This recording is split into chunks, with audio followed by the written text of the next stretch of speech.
देखो, जो भी लोग फास्ट फूड, जंक फूड जैसे कि पिज़्ज़ा, बर्गर, चाउमीन और भी वगैरह वगैरह मैदे की बनी हुई चीज़ें खाते हैं, उनका ये बार बार फास्ट फूड, जंक फूड खाने का मन क्यों होता है। आज हम इस वीडियो में यही जानेंगे कि हमको बार बार फास्ट फूड खाने की क्रेविंग क्यों होने लगती है और ये जंक फूड खाने से हमारे शरीर में क्या होता है। तो चलिए वीडियो को शुरू करते हैं। तो सबसे पहले बात करते हैं कि फास्ट फूड हमारे शरीर में जाकर करता क्या है। तो जैसे ही आप पिज़्ज़ा, बर्गर, चाउमीन या मैदे से बनी हुई चीज़ें खाते हो तो वो आपके मुंह से होकर आपके पेट में जाता है और पेट में जाकर ये काफ़ी देर तक पड़ा रहता है, क्योंकि इसमें लाइव एंजाइम नहीं होते, जिसके कारण ये पेट में लंबे समय तक पड़ा रहता है। अब ये जंक फूड बने होते हैं मैदे से। सबसे पहले ये जानो कि मैदा बनता कैसे है। देखो, आटा और मैदा दोनों बनते तो गेहूं से ही है, पर इन दोनों में डिफरेंस जानिए। देखिए, गेहूं में 3 लेयर होती है। सबसे पहले की लेयर को ब्रेन कहते हैं, मिडिल में होता है एंडोस्पर्म और सबसे लास्ट में होता है जर्म। तो अब इनमें से जो सबसे पहले ऊपर की लेयर में होता है वो है फाइबर, बी विटामिन और मिनरल्स। ये आपकी बॉडी के लिए अच्छा होता है। अब बीच में आता है एंडोस्पर्म, जो शरीर के लिए अच्छा नहीं होता। इसमें होता है स्टार्ची, कार्बोहाइड्रेट। और लास्ट में होता है जर्म। ये पूरा न्यूट्रिशन से भरपूर होता है। इसमें B vitamin, vitamin E, phytochemicals और हेल्दी फैट्स होते हैं, जो शरीर को चाहिए होता है। अब जो मैदा होता है वो है एंडोस्पर्म। एंडोस्पर्म को ही मैदा कहते हैं, जो कि शरीर के लिए अच्छा नहीं है। ये स्टार्ची होने के कारण चिपकता है। अब जैसे ही आप फास्ट फूड खाते हैं तो पेट में जाकर वो लंबे टाइम तक पड़ा रहेगा, क्योंकि वो है डेड फूड। इसमें कोई लाइव एंजाइम नहीं है। अब लंबे टाइम तक पेट में पड़े रहने से पेट में HCl यानी कि हाइड्रोक्लोरिक एसिड रिलीज होता रहता है, जिससे पेट में एसिडिटी बढ़ती है। साथ में जब ये हमारे पेट से हमारी छोटी आंत में जाता है तो इसमें फाइबर ना होने के कारण ये हमारी आंतों में चिपकने लगता है और लंबे टाइम तक आंतों में वहीं चिपका रहता है, जिसके कारण वहाँ सड़न होने लगती है। अब जहाँ सड़न होगी वहाँ वायरस, बैक्टीरिया पनपने लगेंगे और सड़न के कारण पेट में गैस भी बनेगी और वायरस, बैक्टीरिया पनपने के कारण वहाँ घाव भी होगा, जिसे हम इन्फेक्शन के नाम से जानते हैं। और इन्फेक्शन होते ही आपको तेज पेट दर्द होगा। फिर आप डॉक्टर के पास जाते हो और डॉक्टर आपको एंटीबायोटिक थमा देता है, जिसे आप चुपचाप से ले लेते हो और आपको पेट दर्द से रिलीफ मिलने लगता है। इस एंटीबायोटिक से आप कैसे ठीक हो जाते हो, कभी सोचा है? यह एंटीबायोटिक इतनी खतरनाक है, आप सोच भी नहीं सकते। चलिए इसके बारे में आगे बात करेंगे। फिलहाल आप ये जानो कि हमको फास्ट फूड की क्रेविंग क्यों होती है, बार बार जंक फूड खाने का क्यों मन होता है। तो चलिए इसका साइंस भी जान लेते हैं। तो बात है सन 1908 की। 1908 में जापान में 2 भाई सुजुकी ब्रदर्स एक फास्ट फूड का रेस्टोरेंट चलाते थे। वो दोनों सोचते थे कि हमारे रेस्टोरेंट का प्रॉफिट कैसे बढ़े। तो ये रेस्टोरेंट में बैठकर आए हुए ग्राहक का बिहेवियर नोटिस किया करते थे। तो उन्होंने देखा कि जैसे ही ग्राहक का पेट भर जाता था वो और खाना ऑर्डर करना बंद कर देते थे। तो उनके दिमाग में एक बात आई कि रेस्टोरेंट में आए ग्राहक का कभी पेट ही ना भरे तो ग्राहक ज़्यादा खाना ऑर्डर करेंगे, इससे उनका प्रॉफिट बढ़ने लगेगा। तो अब पहले ये समझिए कि जब हमें भूख लगती है तो ब्रेन का सिग्नल पेट तक पहुंचता है और हमें भूख का एहसास होने लगता है। आप एक बार के लिए इमेजिन कर लीजिए कि आपके ब्रेन में ट्रैफिक सिग्नल की तरह लाइट है, और जब ब्रेन देखता है कि बॉडी को एनर्जी की ज़रूरत है तो ग्रीन लाइट यानी कि स्टार्ट हार्मोन ग्रेलिन को ऑन कर देता है और हमें पेट में भूख का एहसास होने लगता है। तो खाना खाने के बाद जब ब्रेन देखता है कि खाया हुआ खाना पर्याप्त है तो वो ग्रीन सिग्नल को ऑफ करके रेड सिग्नल यानी कि स्टॉप हार्मोन लेप्टिन को ऑन कर देता है। तब आपको एहसास होता है कि अब और खाने की इच्छा या आवश्यकता नहीं है।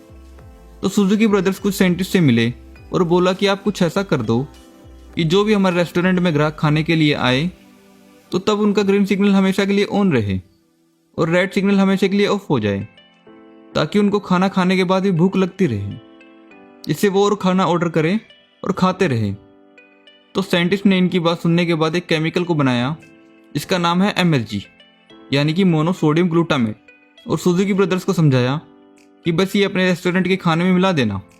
MSG की ये खासियत है कि जैसे ही ये खाने से आपकी जीभ तक पहुंचता है तो जीभ से सीधे ब्रेन में ग्रीन सिग्नल यानी कि स्टार्ट हार्मोन ग्रेलिन को लगातार ऑन रहने पर मजबूर कर देता है और साथ ही रेड सिग्नल यानी कि स्टॉप हार्मोन लेप्टिन को डिस्ट्रॉय करने लगता है।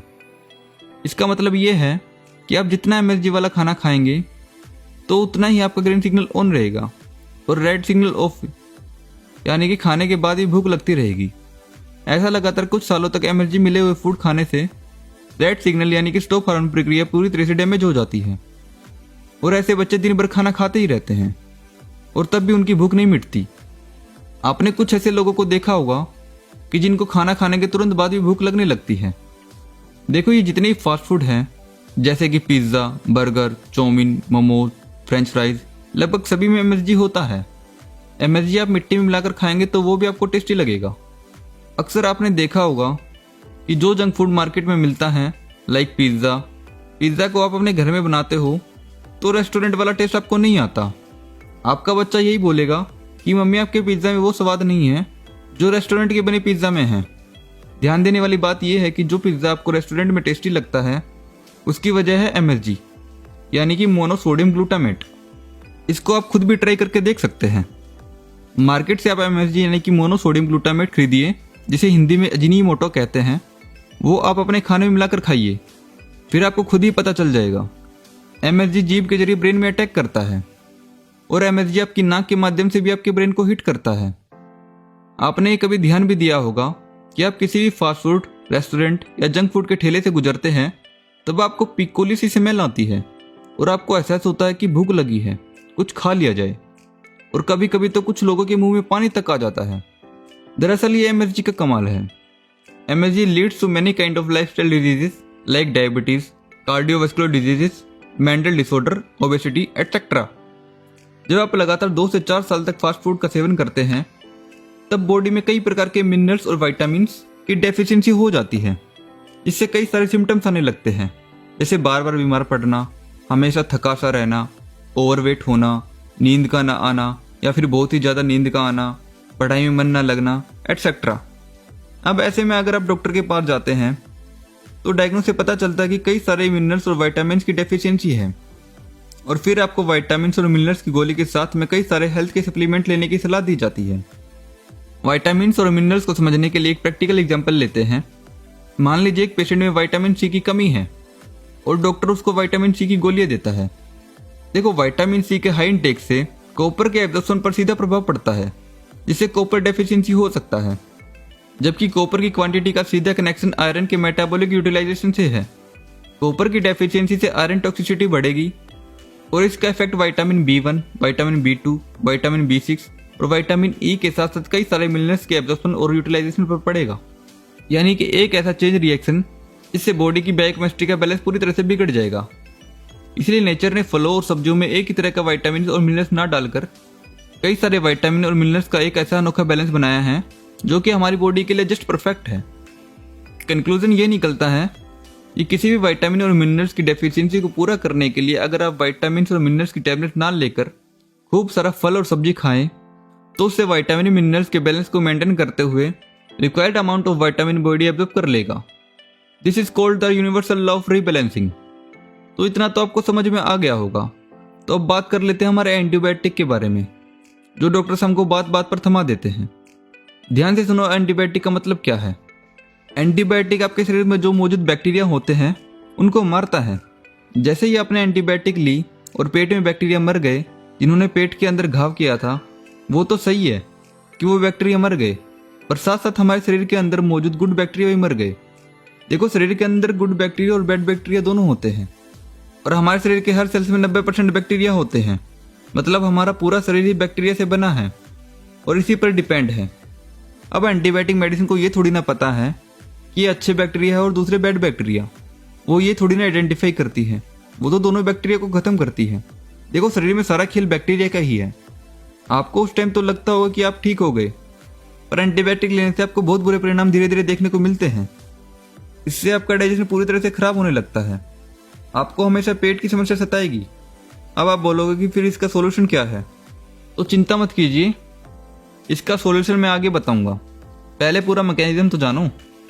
तो जैसा कि मैंने आपको बताया था कि फास्ट फूड मैदे से बनता है और इसमें कोई फाइबर नहीं होता है। अब ये फूड हमारी छोटी आंतों से होकर हमारी बड़ी आंतों में जाता है, वहाँ भी जाकर ये आंतों में चिपकने लगता है और लंबे समय तक ऐसा चलते रहने से ये आपकी बड़ी आंतों में बहुत ज़्यादा चिपक जाता है, जिससे आपका पेट साफ नहीं होता है और हम उसे बोलते हैं कॉन्स्टिपेशन यानी कब्ज।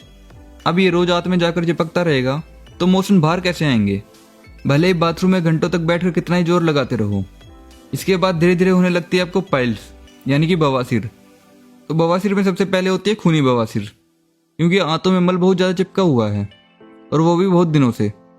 तो धीरे धीरे वहाँ पर छोटी छोटी गांठें होने लगती हैं, जिससे जोर लगाने पर वहाँ से खून आने लगता है और व्यक्ति को इसमें बहुत दर्द होता है। और अगर इसके बाद भी अगर आप नहीं सुधरते हैं तो गांठें एनएस के बाहर आ जाती है, जिससे व्यक्ति को बैठने पर भी तेज दर्द होता है, जिसका लोग ऑपरेशन करवाने जाते हैं। पर ऑपरेशन तो इसका हल नहीं है, वो तो टेम्परेरी है। रूट कोज तो गया ही नहीं।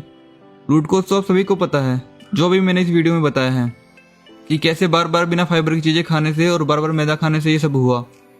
तो जो लोग बवासीर का ऑपरेशन करवाते हैं उनको ये सब समझाना कि कैसे ये जीभ का स्वाद आपको किस बुरे हाल तक ले जाता है, तो आपको सब कुछ समझ में आ गया होगा। तो अब वापस से बात करते हैं एंटीबायोटिक के सोल्यूशन के बारे में। देखो, शरीर में 2 टाइप के बैक्टीरिया है, अच्छे और बुरे। एक एग्जाम्पल से समझते हैं। आप हमारे गुड बैक्टीरिया को हमारी आर्मी समझ लीजिए और बैड बैक्टीरिया को आतंकवादी समझ लीजिए। तो आपको कुछ नहीं करना है, बस आपको गुड बैक्टीरिया की फौज बढ़ानी है। जैसे ही शरीर के अंदर गुड बैक्टीरिया बढ़ने लगेंगे तो शरीर के गुड बैक्टीरिया बैड बैक्टीरिया को बड़े आसानी से मारकर शरीर से बाहर कर देंगे। तो आपको बैड बैक्टीरिया को नहीं मारना है, आप बस गुड बैक्टीरिया को बढ़ाइए, वो अपने आप इनको मारकर शरीर से बाहर कर देंगे। तो आप गुड बैक्टीरिया की फौज कैसे बढ़ाओगे वो जानो। देखो, गुड बैक्टीरिया का भोजन है लाइव एंजाइम और फाइबर वाले फूड, और बैड बैक्टीरिया का भोजन है डेड फूड, यानी कि जिसमें लाइव एंजाइम नहीं है, मतलब कि अनहेल्दी फूड। तो जो फूड ज़्यादा खाओगे तो उसी की संख्या ज़्यादा बढ़ेगी। अब आप जैसे ही लाइव एंजाइम वाला फूड खाना शुरू करोगे तो लाइव एंजाइम फूड यानी कि फल और सब्जियाँ जो डायरेक्ट हमको नेचर से मिलती है, तो इसके खाने से गुड बैक्टीरिया बढ़ेंगे। और साथ ही आप अनहेल्दी फूड खाना बंद कर दोगे तो बैड बैक्टीरिया को उनका खाना नहीं मिलेगा, जिससे वो धीरे धीरे शरीर से खत्म होने लगेंगे। और जैसे ही फल और सब्जियां खाना शुरू करोगे तो इनमें फाइबर भी ज़्यादा होता है, तो ये आपके पेट और आंतों को क्लीन करते हुए आपके शरीर से बाहर आएंगे, क्योंकि फाइबर क्लीनिंग का काम करता है। जैसे हम घर में पोछा लगाते हैं, वैसे ही फाइबर आपके शरीर के अंदर से एक तरह से पोछा ही लगाता है। तो आप इन फास्ट फूड को कभी कभी खा सकते हो, पर ये याद रहे, इसे खाने के बाद आप रोजाना डबल क्वांटिटी में फल और सब्जियां खाएं। इससे होगा ये कि जो आपने कभी कभी अनहेल्दी फूड खाया है तो फाइबर उसको अंदर से क्लीन कर देगा। और जो लोग रोजाना अनहेल्दी फूड खाते हैं और उनको आदत पड़ चुकी है, तो आप लोगों से रिक्वेस्ट है कि बुरी आदत छोड़ दीजिए, वरना बाद में सारी उम्र हॉस्पिटल के चक्कर लगाते रहोगे। तो आशा करता हूँ वीडियो आपको पसंद आई होगी, आपको सब कुछ डिटेल में समझा दिया है। वीडियो पसंद आई तो वीडियो को प्लीज़ लाइक जरूर कर दीजिएगा, और साथ में ऐसी वीडियो और देखने के लिए हमारे चैनल को सब्सक्राइब जरूर कर दीजिएगा।